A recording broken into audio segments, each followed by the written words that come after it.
वचन तक हमारे बीच में पढ़ा गया। फिर दूसरा भाग भजन संहिता उसका 34 और फिर पहला कुरिन्थियों उसका 2 अध्याय उसके 10 वचन से लेकर 16 वचन तक और मरकुस उसका 13 28 से 37 तक पढ़ा गया। तो इन जो 4 भाग हैं उनको मद्देनजर रखते हुए आज का जो हमारा विषय है वो है आराधना और प्रार्थना करने वाले व्यक्ति बने। आराधना और प्रार्थना करने वाले व्यक्ति बने।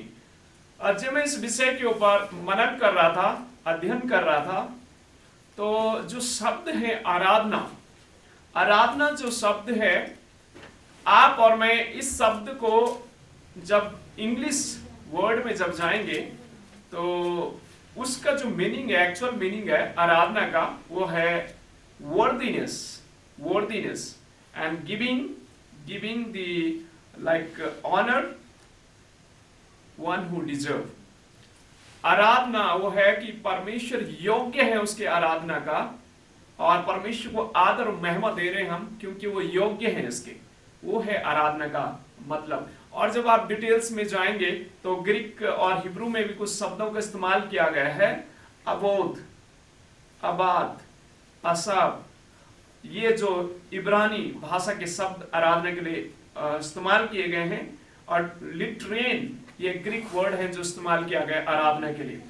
इन शब्दों का जब आप जोड़ेंगे इसका मतलब ये बनता है कि आराधना वो है कि जब परमेश्वर की मंदिर में या परमेश्वर के भवन में उसकी विधि का जो पालन करते हैं आराधना में, वो है आराधना।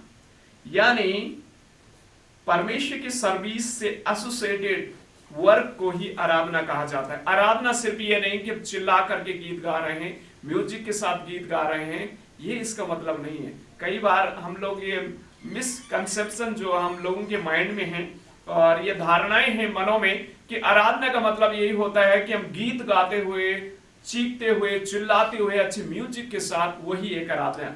ऑफ कोर्स एक आराधना का भाग है, लेकिन कंप्लीट आराधना वो नहीं है। आराधना वो है कि परमेश्वर की पवित्र उपस्थिति में हम लोग जब आते हैं, हम लोग उस पवित्र लिटर्जी के साथ परमेश्वर की आराधना करें। पूरी कलीसिया मिलकर के परमेश्वर की आराधना करें। सिर्फ आराधना दल नहीं, हम सब कलीसिया मिल करके परमेश्वर की उपस्थिति में परमेश्वर की आराधना हम लोग आदर के साथ और सच्चे हृदय के साथ कर रहे हैं। जब आप पुराने नियम में भी आप पढ़ेंगे और नया नियम में पढ़ेंगे, प्रभु यीशु मसीह एक शब्द का इस्तेमाल करते हैं। जहां आप पहला यूहन्ना उसका 4 अध्याय उसका 23 वचन पढ़ते हैं तो उसमें लिखा है, मैं चाहता हूं कि आप लोग मेरे साथ इसे निकालें। यूहन्ना 4 उसका 23 वचन जैसा आपके लिए पढ़ना चाहता हूं। इस प्रकार से लिखा है, परंतु वह समय आता है, वरन अब भी है, जिसमें सच्चे भक्त पिता की आराधना आत्मा और सच्चाई से करेंगे, क्योंकि पिता अपने लिए ऐसे ही आराधकों को ढूंढता है। आमीन। परमेश्वर ऐसे आराधकों को ढूंढ रहे जो आत्मा और सच्चाई से उसकी आराधना करें।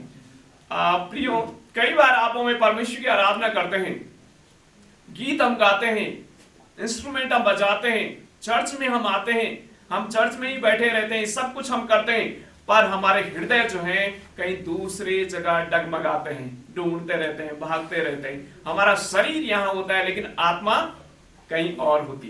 परमेश्वर कैसे आराधकों को ढूंढ रहे जो आत्मा और सच्चाई के साथ परमेश्वर की क्या करें, आराधना करें। ऐसे आराधकों को परमेश्वर आज ढूंढ रहा है।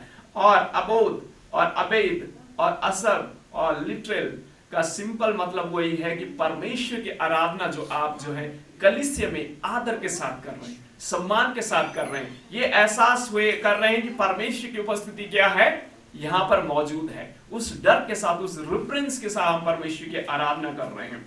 और भजनकार जब आप 34 में जब हम आगे बढ़ेंगे, वहां मैं अभी नहीं जा रहा हूं, अभी हम यशायाह की पुस्तक का भाग जो पहला अध्याय उसका 10 वचन से लेकर उसके 20 वचन तक, जो पहली बात हमें सीखने को आज इस भाग में मिली वो ये है परमेश्वर को प्रसन्न करने वाली आराधना। परमेश्वर को प्रसन्न करने वाली आराधना। परमेश्वर ऐसे आराधकों को ढूंढ रहा है जो आत्मा और सच्चाई से उसकी क्या करें, आराधना करें। और यशायाह यहां पर परमेश्वर का भविष्यवक्ता परमेश्वर के लोगों को, इजरायलियों को, यहूदियों को इस बात को याद दिला रहा है कि परमेश्वर को प्रसन्न करने वाली आराधना कैसे करना है। जब आप 10 वचन से 20 वचन तक पढ़ते हैं, लिखा, हे सादोम के न्यायियों, यहोवा का वचन सुनो, हे आमोर की प्रजा, हमारे परमेश्वर की शिक्षा पर कान लगा। यहोवा यह कहता है, तुम्हारे बहुत से मेल बलि कहां इस्तेमाल की जाती? ये आराधना में इस्तेमाल की जाती थी। ओके, आगे लिखा है, मेरे किस काम के हैं? मैं तो मेंढों के होम बलियों से और पले हुए पशुओं की चर्बी से अघा गया हूं। मैं बछड़ों या भेड़ के बच्चों या बकरों के लहू से प्रसन्न नहीं होता। आराधना में ये सारी चीजें बलिदान के रूप में अर्पित की जाती थी। परमेश्वर क्या कह रहा है कि इन सब चीजों से मैं प्रसन्न नहीं होता हूं। तो परमेश्वर किस चीजों से प्रसन्न होता है? किस चीज से परमेश्वर खुश होता है? आप और मैं जब परमेश्वर की आराधना करते हैं, किन चीजों से खुश होता है? आगे हम पढ़ेंगे। तुम जब अपने मुंह मुझे दिखाने के लिए आते हो, तब यह कौन चाहता है कि तुम मेरे आंगनों को पांव से रौंदे? यहां पर जो शब्द का इस्तेमाल किया, तुम अपने मुंह मुझे दिखाने के लिए आते हो। जब आप और मैं परमेश्वर के भवन में, कलीसिया में परमेश्वर को अपना मुंह दिखाने के लिए आते हैं, कहां आते हैं? आराधना में। जब परमेश्वर को अपना मुंह दिखाने के लिए आते हैं, प्रभु की आराधना के लिए जब परमेश्वर के भवन में आते हैं, तो लिखा है, तब यह कौन चाहता है कि तुम मेरे आंगनों को पांव से रौंदो? पांव से रौंदने का मतलब क्या है? आप चीख रहे हैं, चिल्ला रहे हैं, ये सारी चीजें आप कर रहे हैं, लेकिन आपका हृदय जो है कहीं और है, आपका मन जो है कहीं और है। कई बार आराधना में आप देखना, आजकल तो आराधना एक बहुत बड़ा उत्सव जैसे हो गया। लोग गीत गाते हैं, चीखते हैं, चिल्लाते हैं, म्यूजिक बजाए जाते हैं, सब कुछ होता है, रोंदना होता है, जो आप कह सकते हैं वो होता है आराधना में। पर परमेश्वर क्या कह रहा है? आपका हृदय, क्या आप सच्चे हृदय के साथ परमेश्वर की आराधना कर रहे हैं? आपका हृदय परमेश्वर चाहता है, ना कि आपकी बाहरी इन सब चीजें जिनको आप कर रहे हैं। कई बार आप में सब कुछ करते हैं, चीखते भी हैं, चिल्लाते भी हैं, ताली पे बजाते हैं, सब चीजें होता है, लेकिन हृदय कहीं और होता है। परमेश्वर हमारे हृदय को चाहता है। किस हृदय के साथ आप परमेश्वर की उपस्थिति में हैं? किस मन के साथ आप परमेश्वर की उपस्थिति में? क्योंकि परमेश्वर जो है वो प्रसन्न होता है जो आत्मा और सच्चाई के साथ उसकी आराधना करते। हो सकता है आप अच्छे गा नहीं सकते, हो सकता है आप अच्छा बजा नहीं सकते, ये सब चीजें हो सकता है, लेकिन अगर आपका हृदय परमेश्वर की आराधना करने के लिए सच्चे मन के साथ आप प्रभु की उपस्थिति, परमेश्वर उसको सुनता है। आमीन। परमेश्वर उस चीज को सुनता है। कई बार मैंने सुना है कलीसियों में, आज आराधना में मजा नहीं आया, आज आराधना में मुझे मजा नहीं आया। यानी लोग आराधना में आनंद करने के लिए आते हैं, इंटरटेनमेंट के लिए आते हैं। आराधना इंटरटेनमेंट का जगह नहीं है, मजा का जगह नहीं है। आराधना परमेश्वर जो योग्य है आराधना के, उसके आदर और उसकी भक्ति और उसके सम्मान, उसके रिस्पेक्ट के लिए, उसके रिवरेंस के लिए हम परमेश्वर की उपस्थिति में आते हैं, ताकि परमेश्वर जो योग्य है उस आराधना के, वो परमेश्वर, उसका हम आदर अपने हृदय से कर सके, अपने स्तुति भजनों के द्वारा कर सके, उसकी महिमा हम कर सके। हम खुद के प्रसन्न होने के लिए नहीं, लेकिन परमेश्वर को प्रसन्न होने के लिए आराधना में आते हैं। हमें कई बार आपों में इसकी मीनिंग को खो देते हैं, कई बार इसके महत्व को हम खो देते हैं। आराधना का मतलब है परमेश्वर तू योग्य है, तू आदर की योग्य है प्रभु, हम तेरी उपस्थिति में हैं तुझे प्रसन्न करने के लिए, अपने जीवन के द्वारा तुझे प्रसन्न करने के लिए आए हैं तेरी उपस्थिति में, क्योंकि आप महान परमेश्वर हैं, आप सर्वशक्तिमान परमेश्वर हैं, आप आराधना की योग्य परमेश्वर हैं। जब आगे के नीचे के भागों को आप पढ़ते हैं, लिखा है, व्यर्थ अन्न बलि फिर मत लाओ, धूप से मुझे घृणा आती है, और नए शांत और विश्राम दिन का मनाना और सभाओं का प्रचार करना या मुझे बुरा लगता है। महासभा के साथ ही साथ अनर्थ काम करना मुझसे सहा नहीं जाता है। तुम्हारे नए चंदों और नियत पर्वों के मनाने से मैं जी से बैर रखता हूं, वह सब मुझे बोझ जान पड़ते हैं, मैं उनको सहते सहते उगता गया हूं।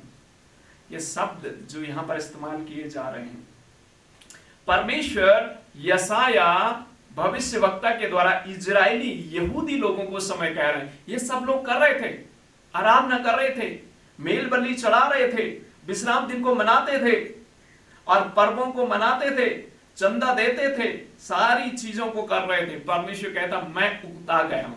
उकता को कहना मतलब मैं बोर हो गया हूं इन सब चीजों से, मैं पक गया हूं इन चीजों से, क्योंकि तुम तो करते हो बाहरी मन के साथ करते हो, क्योंकि हृदय तुम्हारा है नहीं, तुम्हारा हृदय उन चीजों में नहीं है, तुम्हारा मन वहां नहीं है, तुम बोझ के साथ करते हो। तुम तो ये समझते हैं कि नियम है, मुझे करना है, नहीं करेंगे तो याजक कहेंगे आप कलीसिया के भाग नहीं है, तो हम करते हैं। मेरे प्रिय भाई और बहनों, आज इस सुबह के समय में परमेश्वर आपको फिर से याद दिलाना चाहता, आप आराधना में जब आते हैं किस मन के साथ आ रहे हैं, ये कहते हुए, ये समझ के साथ कि एक विधि है, एक नियम है, उसको हमें पालन करना है। एक बोझ मन के साथ मत आइए प्रभु की आराधना।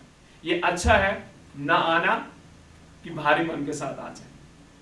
परमेश्वर की उपस्थिति में जब आए, एक मन के साथ आए कि प्रभु को आज मैं आदर दूंगा, परमेश्वर की मैं महिमा करूंगा। इस मन के साथ परमेश्वर के हृदय उपस्थिति में आए, उसकी आराधना करें, क्योंकि परमेश्वर उस चीज से प्रसन्न होता है, ना कि हमारे उन रीति रिवाज, उन विधियों का हम पालन कर रहे हैं लेकिन हृदय नहीं है।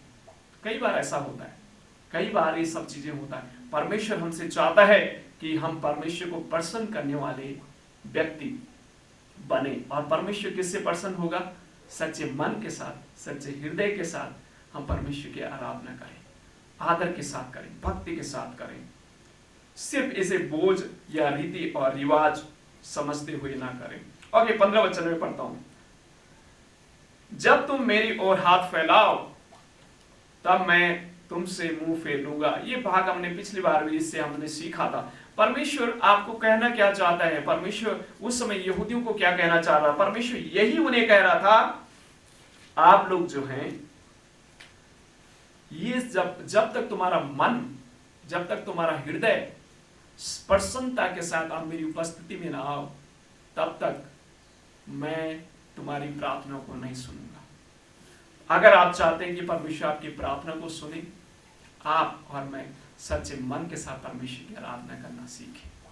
और सच्चे मन के साथ वही है, परमेश्वर की उपस्थिति में घुटने में आकर के परमेश्वर से गिड़गिड़ाएं, प्रभु जाने अनजाने कोई गुनाह या पाप मुझसे हुआ है, प्रभु क्षमा करें, और प्रभु अपनी आराधना में मुझे लेके जाएं प्रभु, ताकि आदर के साथ और सच्चे मन के साथ प्रभु मैं आपकी आराधना कर सकूं, क्योंकि परमेश्वर से प्रसन्न होता है।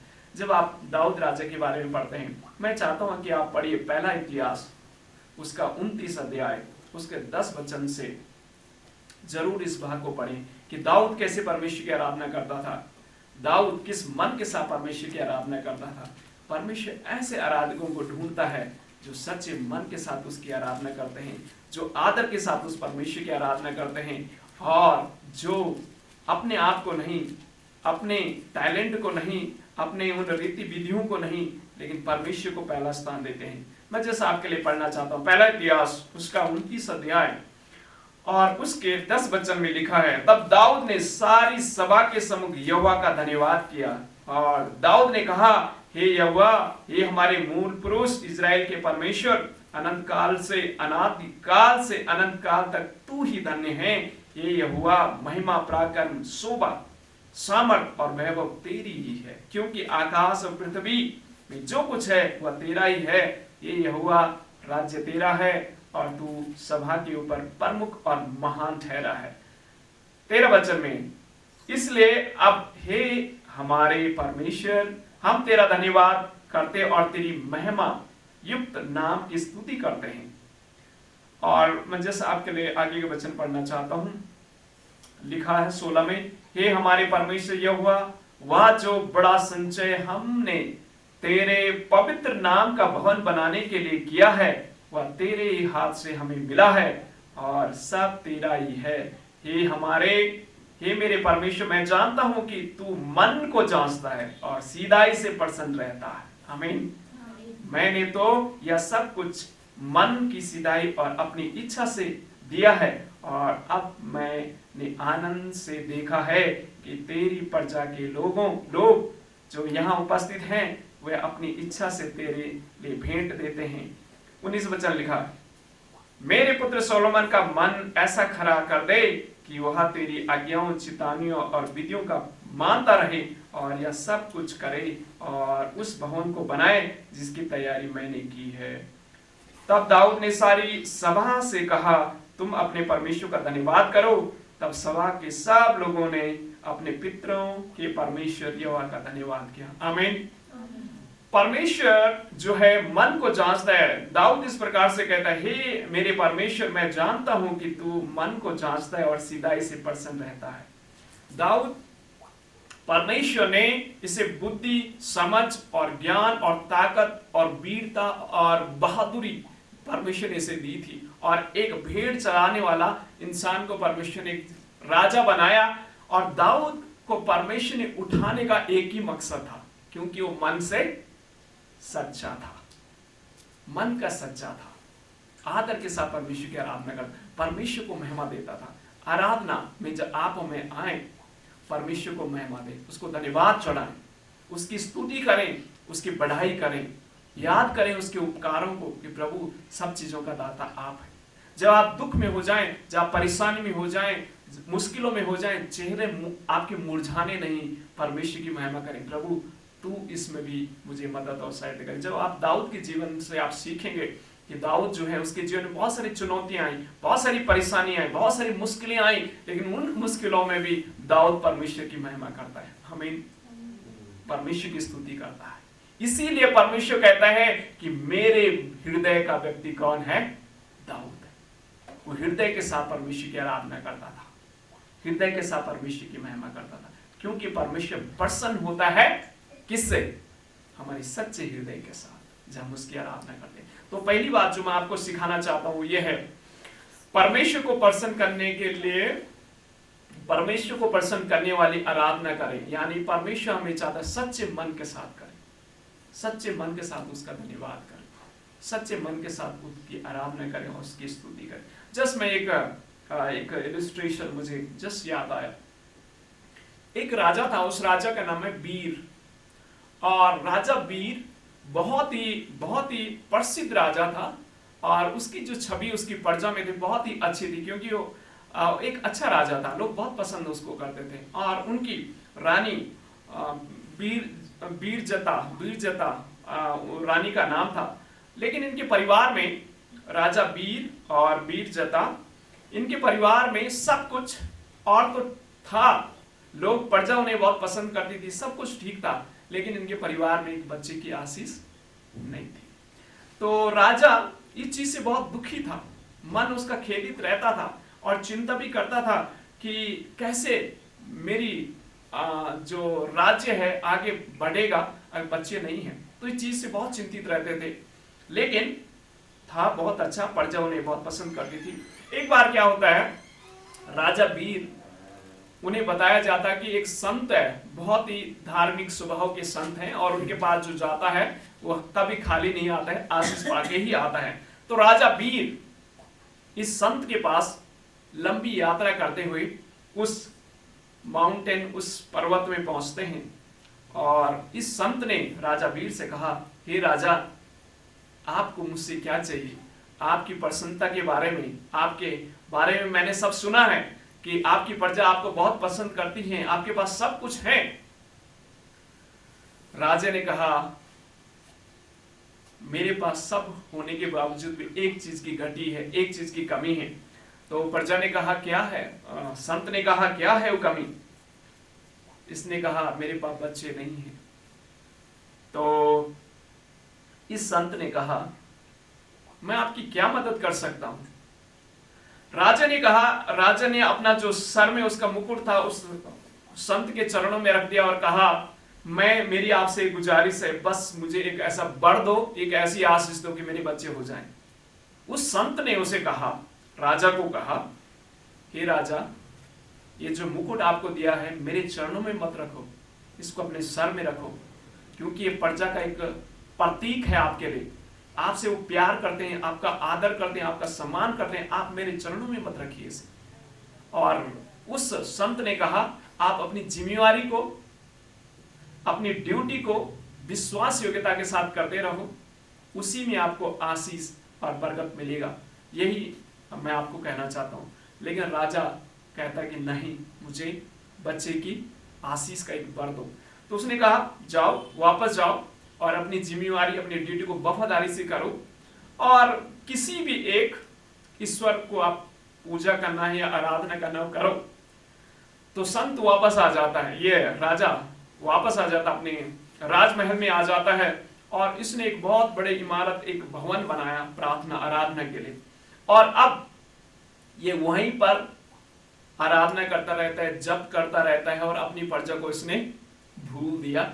और हुआ क्या, कुछ समय के बाद प्रजा धीरे धीरे अपने मदद के लिए राजा के पास आते। राजा पहले सलाह देता, उसकी बातों को सुनता था। अब ये राजा सिर्फ एक ही चीज में रट्टा में लगा, हे खुदा मुझे आशीष दे, बच्चे की आशीष दे। स्वार्थ के लिए और अपने लिए, सिर्फ अपने आप को प्रसन्न करने के लिए रोज उस भवन में प्रार्थना व आराधना करने लगा।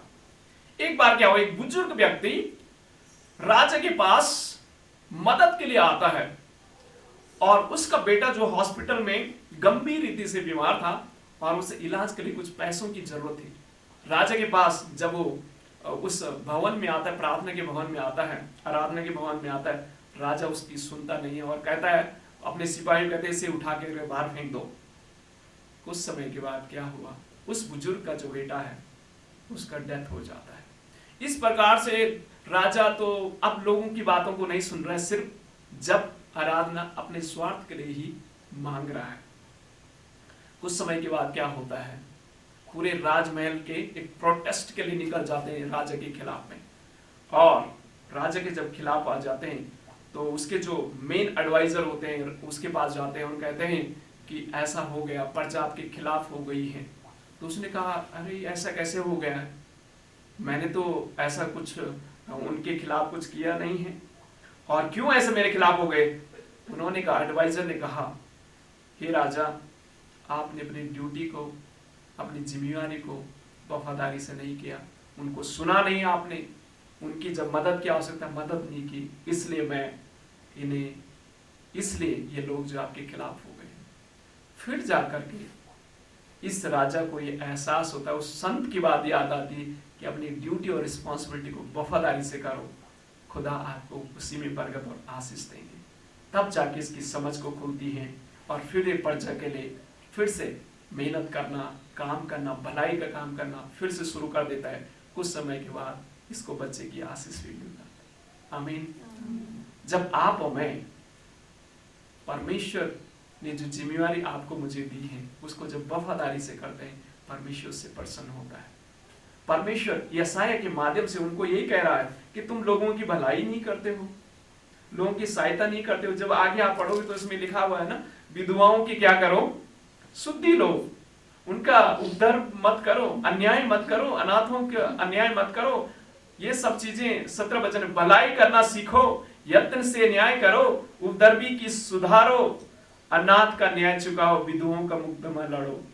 और फिर परमेश्वर कहता है, यहोवा कहता है, आओ हम बातचीत करें, और बात तुम्हारे पाप चाहे लाल रंग के क्यों ना हो, वो किसके समान, हिम के समान उजले के जाए।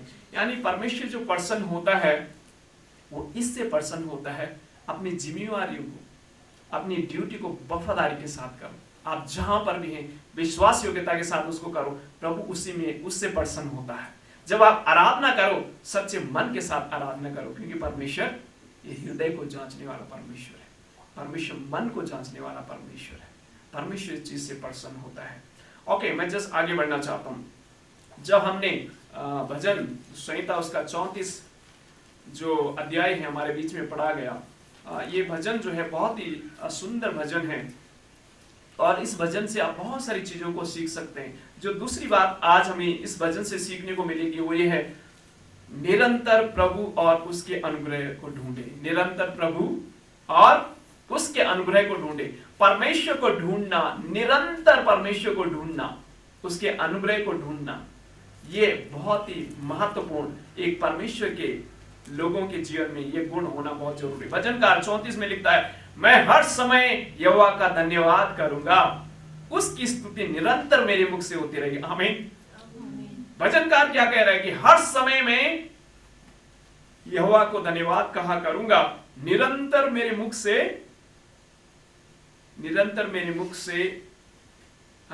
स्तुति निरंतर मेरे मुख से होती रहेगी। आप और मैं, जो परमेश्वर हमसे चाहता है कि निरंतरता हमारे जीवन में होना बहुत जरूरी है, परमेश्वर की बढ़ाई करना। भजनकार जो इसको लिख रहा है वो कौन है? एक चरवाहा है, भेड़ बकरियों को चराने वाला। उसने अपने जीवन में बहुत सारे दुखों को अनुभव किया। हाल में ही जिसमें दाऊद के बारे में एक मूवी को देख रहा था, उसके जो अपने भाई है ना, उसको बहुत तोहिन करते थे। तोहिन मतलब मजाक करते थे, अरे ये नालायक है, तू रहे इधर ही रहे, जंगल मेरा भेड़ बकरियों को चरा, तू योग्य नहीं है किसी चीज के, बेकार है, तू नालायक है। इस तरीके से दाऊद को वो लोग तुच्छ समझते थे। लेकिन एक चीज सीखने को जो हमें मिलती है बाइबल में, जब हम पढ़ते हैं और जब हम उन चीजों को भी देखते हैं, दाऊद जो था अपनी भेड़ बकरियों के प्रति बहुत ही विश्वास योग्य था। और जंगली जानवर जब उसके भेड़ों को खा लेते थे या हमला करने के लिए आते थे, दाऊद अपनी जान को जोखिम में डालते हुए उन्हें बचाता था। और निरंतरता उसके जीवन, परमेश्वर का धन्यवाद ही करता था। भजन गाना, गीत गाना, सारंगी के साथ, इंस्ट्रूमेंट के साथ दाऊद परमेश्वर की महिमा करता रहता था, परमेश्वर की बढ़ाई करता रहता था। अपने जीवन में दाऊद ने बहुत सारे दुखों को झेला है। जिसकी उसने भलाई की है वही उसके खिलाफ उतर गया। साउल राजा उसके खिलाफ उतर गया। इवन उसका बेटा, जब आप पढ़ाई करेंगे तो उसका बेटा जो है अब्सलोम उसके खिलाफ हो गया। उसका बेटा उसके राजमहल को छीनने के लिए उसने एक योजना बनाई और अपने पिता के खिलाफ हो गया और अपने पिता को मारने के लिए पूरी योजना उसने बनाई ताकि दाऊद को मार दिया जाए, समाप्त किया जाए। लेकिन दाऊद कहता है कि मैं निरंतर परमेश्वर की क्या करता रहूंगा? आराधना करता रहूं। मेरे मुख से निरंतर परमेश्वर की आराधना होती रहेगी। लिखा है 2 वचन में, मैं यहोवा पर घमंड करूंगा, नम्र लोग यह सुनकर आनंदित होंगे। मेरे साथ यहोवा की बड़ाई करो और आओ हम मिलकर उसके नाम की स्तुति करें। आमीन। ओके, आगे भजनकार कहता है, जब आप 7 वचन में पढ़ते हैं इस प्रकार से, यहोवा के डर भयों के चारों ओर उसका दूत छावनी किए उनको बचाता है। निरंतर जब आप प्रभु को खोजते हैं ना, परमेश्वर अपने दूतों को आपको सुरक्षा के लिए भेजता है। आमीन। आपको दिखाई नहीं देते हैं वो दूत, लेकिन परमेश्वर अपने दूतों को हमारी सुरक्षा के लिए भेजता है। जब आप निरंतर परमेश्वर को याद करते हैं, आप मुश्किलों में होते परमेश्वर को याद करें, आप खुशी में होते परमेश्वर को याद करें, आप जिस परिस्थिति में भी होते हैं परमेश्वर को याद करें। परमेश्वर अपने दूतों को भेज